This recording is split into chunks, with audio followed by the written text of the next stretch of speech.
हर हर महादेव। मैं हूं आपका ज्योतिष कोच डॉक्टर भवेश कुमार और स्वागत है आपके अपने ही आध्यात्मिक और ज्योतिष channel doctor Bhavesh Kumar astrology पर। दोस्तों, आज जो मैं जिस मूलांक के जातकों के लिए बात कर रहा हूं, इस मूलांक 1 to 9 2026 के राशिफल की श्रृंखला में वैसा मूलांक जिससे लोग डरते हैं, लेकिन जो एक ऐसा मूलांक जो जिंदगी के सबसे ऊंचाई तक ले जाने में भी कामयाब कराता है। जी हाँ, मैं बात कर रहा हूं मूलांक 8 वाले जातकों के लिए। अब मूलांक 8 किनका होगा? तो जिनका जन्म 8 तारीख को, 17 तारीख को और 26 तारीख को हुआ है, वो मूलांक 8 के जातक होंगे और इनका स्वामी शनि होता है।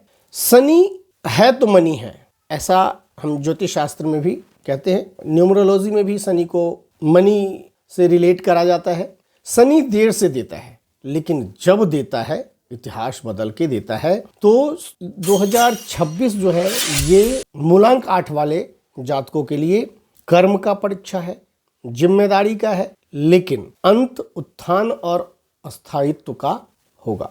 तो इस वर्ष में क्या क्या होने वाला है आपके साथ, कैसी स्थिति बनने वाली है, जिंदगी के हर एक पहलू को मैं कोशिश कर रहा हूं छूने का। महीने दर महीने क्या स्थिति बनने वाली है, हम उस पर भी चर्चा करेंगे। और हर वीडियो की भांति इस वीडियो में भी मैं अंत में कुछ ऐसे प्रभावशाली रेमेडी बताऊंगा जिसे आप करके पूरे साल को एंजॉय कर पाइएगा। तो चलिए अब देर नहीं करते हैं और प्रारंभ करते हैं 2026 में मूलांक 8 वाले जातकों का कैसा होगा। मूलांक 8 वाले लोग जो होते हैं गंभीर होते हैं, मेहनती होते हैं, जिम्मेदारी लेने वाले होते हैं, कम बोलने वाले होते हैं, भीतर से बहुत मजबूत, जीवन में जल्दी संघर्ष देखने वाले लेकिन हार नहीं मानने वाले लोग होते हैं। और शनि देता क्या है? तो शनि धैर्य देता है, शनि अनुशासन देता है, कर्म का फल मिलता है शनि देव से, देर से ही सही लेकिन अस्थायी सफलता मिलती है। 2026 में शनि देव आपसे कुछ सवाल पूछते हुए चलेंगे और महसूस भी होगा आपको, क्या तुम सच में अपने लक्ष्य को पाने के योग्य हो? तो इसी प्रश्नों को सुलझाने के लिए हम मूलांक 8 वाले जातकों का जो भविष्य फल है पूरे 2026 में कौन से क्षेत्र में क्या होने वाला है, कैसा रहेगा पूरा साल, सभी मुद्दों पर चर्चा करते हैं। सबसे पहला जो मुख्य 3 संदेश है मूलांक 8 वालों के लिए, उसमें से पहला है कि आपके कर्मों का संतुलन, आपने पिछले साल में या पिछले कुछ सालों में जो भी कर्म किए हैं उसका फल लौटेगा 2026। दूसरा, जिम्मेदारियों में भी वृद्धि होगी, काम बढ़ेगा, दबाव बढ़ेगा, लेकिन शनि देव जब दबाव देते हैं, काम देते हैं, जिम्मेदारी देते हैं, तो वो साथ में कुछ फल भी देते हैं। तो आपको यहाँ पे सम्मान मिलेगा, इसके रिवार्ड। और तीसरा जो है, धीमी गति ही सही लेकिन अस्थायी प्रगति, कोई शॉर्टकट नहीं, कोई चमत्कार नहीं, लेकिन जो मिलेगा वो टिका रहेगा। ये 3 मुख्य संदेश है आपके लिए। अब कैरियर के लिहाज से अगर देखूं तो 2026 में कठिनाई है थोड़ी सी, ये वर्ष निर्णायक है आपके लिए। लेकिन नौकरी पेशा में अगर आप हैं तो काम का बोझ थोड़ा बढ़ेगा, लेकिन अधिकार भी इसके साथ आपको मिलने की संभावना बनेगी। बॉस आपसे कुछ ज़्यादा ही उम्मीद करके बैठेगा, नई जिम्मेदारी, और ये नई जिम्मेदारी आपके भविष्य की पदोन्नति का जिम्मेदारी होगा। अगर आप व्यवसाय में हैं तो धैर्य जरूर धारण करिए। पुरानी योजना अगर कोई बना के आप चल रहे थे, उससे वही यहाँ काम आना है 2026 में। कानूनी और सरकारी मामलों में थोड़ा सा सतर्क रहना है आपको। जमीन, निर्माण, मशीनरी, मैन्युफैक्चरिंग से लाभ होना है। आपके लिए अनुकूल क्षेत्र कौन कौन सा है उसको एक नज़र देख लेते हैं।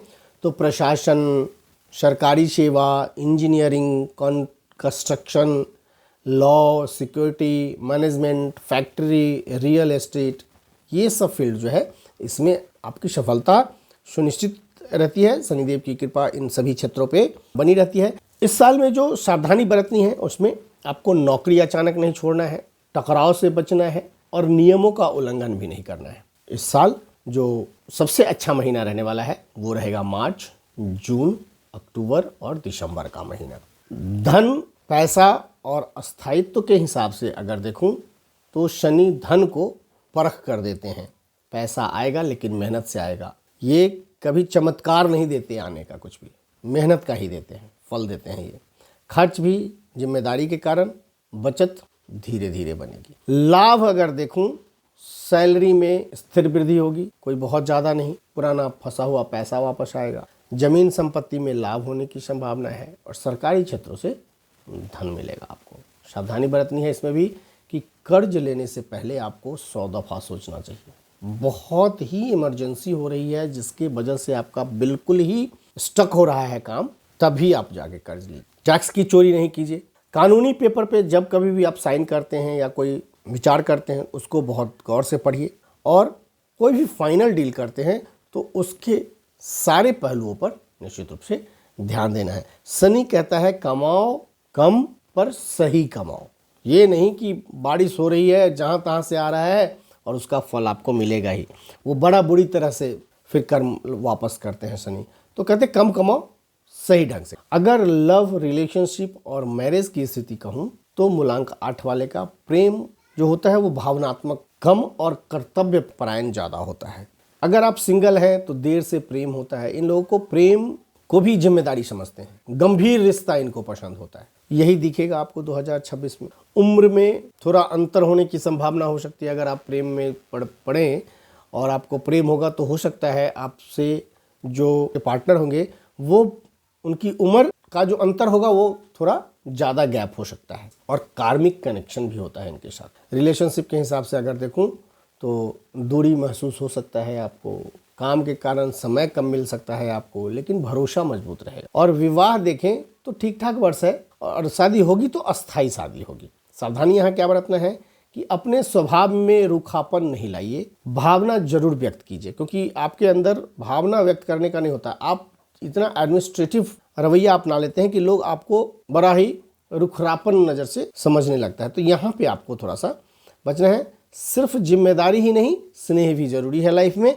तो इस पे आपको ध्यान देना है। शुभ महीना जो है विवाह के हिसाब से अगर देखने की कोशिश करता हूँ तो अप्रैल, जुलाई और नवंबर महीना में आपकी शादी हो सकती है। अगर आप शादी योग्य हैं तो ये संभावना बन सकता है। अगर फैमिली के हिसाब से देखूं तो परिवार में जिम्मेदारी बढ़ेगी, माता पिता का चिंता हो सकता है, भाई बहन के सहयोग लेकिन मिलेंगे।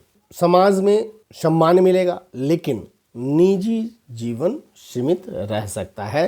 परिवार आपको मजबूत बनाएगा भले ही आप थक जाएं। तो यहाँ पे शनिदेव आपको हेल्प करेंगे। और स्वास्थ्य के लिहाज से देखें तो शनिदेव हड्डी, जोड़ और नसों पर असर करते हैं। तो यहाँ 2026 में आपको घुटना, कमर, पीठ, अपने थकान, डिप्रेशन और नींद, इन सभी क्षेत्रों पे पूरी तरह से रूटीन मेंटेन करते रहना है, डिसिप्लिन में रहना है, तो आपको लाभ मिलेगा। और लाभ क्या? अनुशासित दिनचर्या से, योग से, वॉक करने से, समय पर भोजन लेने से और समय पे नींद लेने से। 2026 में स्वास्थ्य सुधार निश्चित रूप से संभव है। आपके स्वास्थ्य में सुधार होता हुआ कुछ न कुछ दिखेगा यदि आप डिसिप्लिन रखते हैं तो। मिला जुला के अभी तक मैंने जितनी भी बातें कही आपको, हर जगह मैं डिसिप्लिन की बात इसलिए कर रहा हूँ कि शनि वो अपने आप को परिभाषित करते हैं कि अनुशासित रहोगे तो मैं फल दूंगा, अदरवाइज मैं एग्ज़ाम लेता रहूँगा, परीक्षा लेता रहूँगा। इस साल भी आपको ये महसूस कराते हुए रहेंगे, ये टाइम टू टाइम आपको एग्ज़ाम लेते रहेंगे। अब मैंने बोला था कि हर एक मंथ का मैं भविष्य भी बताऊँगा कि कौन से महीने में क्या होना है। तो जनवरी में थोड़ा सा दबाव बढ़ेगा, नई जिम्मेदारी मिलेगी। फरवरी में काम में सुधार होगा, थोड़ा धैर्य धारण आपको करना चाहिए। मार्च में कैरियर का अवसर है, मान सम्मान भी मिल सकता है यहाँ पे। अप्रैल में अगर कहूँ तो प्रेम और परिवार में दोनों जगह आपको अपनी एक क्षमता दिखानी होगी। भावनात्मक मुद्दे पे आपको थोड़ा सा संभलना होगा। मई में खर्चे और स्वास्थ्य पर ध्यान देने की जरूरत होगी आपको। जून में आर्थिक सुधार होगा, स्थिरता आएगी इसमें। जो भी खर्चे बने हुए थे आपको यहाँ पे लगेगा कि कुछ खर्चे हमारे अब बैलेंस हो रहे हैं। जुलाई में विवाह का संभावना हो सकता है या कोई नया रिश्ता आपके लिए आ सकता है। पारिवारिक निर्णय ही आपके लिए फलदायी होगा, तो यहाँ पे परिवार का निर्णय समझ बूझ कर लीजिए और उनकी सलाह कीजिए। अगस्त में मानसिक थकान रहेगा, विश्राम आपके लिए बहुत ज़रूरी होगी। सितंबर में कार्य सफल होता हुआ दिखेगा, लेकिन मेहनत, शनिदेव मेहनत करने को बोलते हैं, आपको मेहनत करना पड़ेगा। अक्टूबर में देखें तो सबसे शक्तिशाली महीना होगा, ये प्रमोशन का महीना है, पहचान बढ़ेगी, आपकी सोशल नेटवर्क बढ़ेगा, लोग आपको आदर करेंगे। नवंबर में देखो तो रिश्तों में स्थिरता, सुख, ये सब आएगा। दिसंबर जो है आपका बहुत ही अच्छा महीना मान सकते हैं आप। इसमें शांति, संतोष, कर्म फल की प्राप्ति, ये सब मिलता हुआ दिखेगा। अब मैंने आपको बताया था कि वीडियो के अंत तक आप बने रहिएगा तो आपको मैं बहुत ही प्रभावशाली कुछ रेमेडी बताऊंगा। तो रेमेडी ये है कि अगर आप मंत्र जाप से शनिदेव को खुश करना चाहते हैं तो ओम सन शनिश्चराय नमः का 108 बार प्रतिदिन जाप करें। दान करना चाहते हैं तो काले तिल, लोहे का वस्तु, कंबल, जूता इत्यादि आप दान करके शनिदेव को खुश कर सकते हैं। उपवास करना है तो शनिवार को उपवास करें। रुद्राक्ष, आप 8 मुखी रुद्राक्ष पहन सकते हैं। रंग में नेवी ब्लू, काला और ग्रे रंग आप पहन सकते हैं। अगर आप अभ्यास करना चाहते हैं, कोई प्रैक्टिस लाइफ में अपने आप को प्रैक्टिकली साधना चाहते हैं, सेवा कीजिए, श्रम कीजिए, अनुशासन में रहिए। और जो अफर्मेशन देनी है पूरे साल आपको, वो अफर्मेशन बहुत गौर से सुनिएगा। मैं आपको वो अफर्मेशन बोलता हूँ, आप पूरे साल इस अफर्मेशन को इनवर्स में अफर्मेशन कर सकते हैं कि मैं अपने कर्मों को स्वीकार करता हूँ, शनि मुझे स्थायित्व और सफलता दे रहे हैं। शनि देव पे भरोसा करके आपको ये अफर्मेशन छोड़नी है। आप निश्चित रूप से पूरे साल को एंजॉय करते हुए चलेंगे। तो मित्रों, ये था मूलांक 8 वाले जातकों के लिए 2026 का संपूर्ण भविष्य फल। यह साल आसान नहीं है, लेकिन यह साल मजबूत बनाने वाला है। इस साल में आपको जितनी कठिनाइयां या जितनी परेशानियां या जो भी जिम्मेदारी आएगी, वो सब आने वाले भविष्य में अच्छा करके देने के लिए। तो जो मूलांक 8 के जातक हैं, 2026 को ईमानदारी और अनुशासन से पार कीजिए और अपनी ऊंचाई तक पहुंचने में, क्योंकि शनिदेव आपको बहुत ऊंचे तक ले जाते हैं। शनिदेव आप पर न्याय करें, शनिदेव की कृपा आप पर बनी रहे। इसी शुभकामनाओं के साथ मूलांक 8 वाले सभी जातकों को 2026 का अग्रिम शुभकामना। अगर अभी तक आपने हमारे चैनल को सब्सक्राइब नहीं किया है तो लाइक, कमेंट और शेयर तो करते ही रहिए। सब्सक्राइब कर लीजिए, क्योंकि मैं आप तक आराम से पहुंचता रहूं और हमारी सारी वीडियो आप तक पहुंचती रहे। बहुत बहुत धन्यवाद। जय शनिदेव, जय कर्म। फिर मिलते हैं अगली वीडियो में अगले मूलांक के साथ।